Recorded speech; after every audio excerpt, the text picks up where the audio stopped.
Mountains is next on SCI's Expedition Safari. Thank you.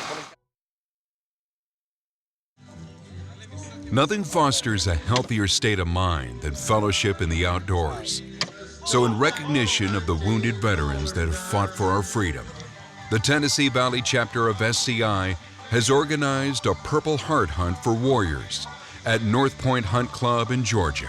There are over 200 chapters of Safari Club International, and each chapter has specific programs and projects that they're dedicated to. With the Tennessee Valley chapter of Safari Club International, it's disabled veterans that they dedicate their resources and their time to doing. It's an honor to serve these men because they have served us. And it's so important for us to give back to these guys for their fighting for our freedom. And so I don't look at it as us giving them anything. They've given us everything.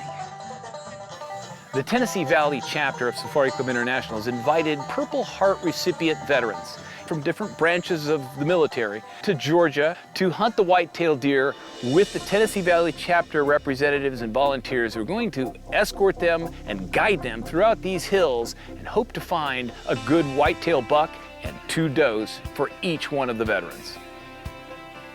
We all, as Americans, appreciate what they have done, what they've given. This is the way I know how to do it. I'm a hunter. I love to hunt. I love to come out and see these guys. I just had a guy walk by me 2 minutes ago. Said, this is the most fun I've had in 10 years. That does it for me. That's what it's all about. We're hunting on a private hunt club. It's private property, but it's not fenced. It's open free-range country, and it's a little over 6,000 acres.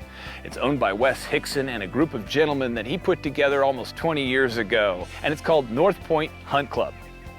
This particular hunt club is very dedicated to managing its resource. They manage for quality deer, for a good mixture of healthy bucks and does, which means they need to take the excess does off. There are a number of does here that get harvested every year, and each and every single one of them, the meat gets either donated to the hungry or utilized by the hunters actually taking those does. Do you see the one on the front left that's looking at us? Yeah. Stop. I just want to get it cut away. It'll be good. By the way, those deer snuck on fast. Oh yeah, they come right on. Wayne Matthews got a chance to shoot his first doe. Unfortunately for Wayne, he got so excited that he actually missed. All right. Are you on him? I'm on him. What's running? Fuck. All right, ready? Yeah.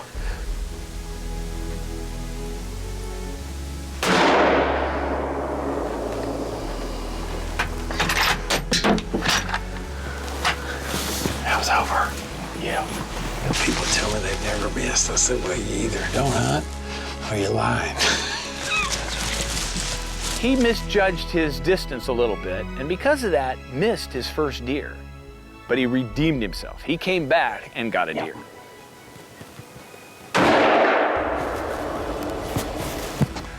Long story short, I misread the yardage. I was thinking it was 250, and it was probably, 100 yards.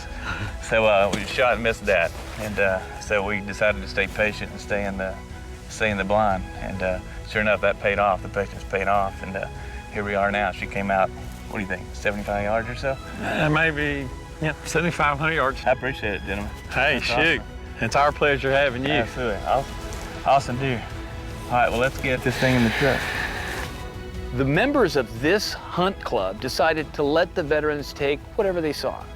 If they see a big buck, go ahead and take them. Thomas Crowder and Glenn shot a tremendous buck, and when they brought it back to camp, everybody huddled around and really admired somebody who got extremely lucky. He made a great shot on a tremendous buck. Sitting in the blind, as it got dark, an older doe comes out.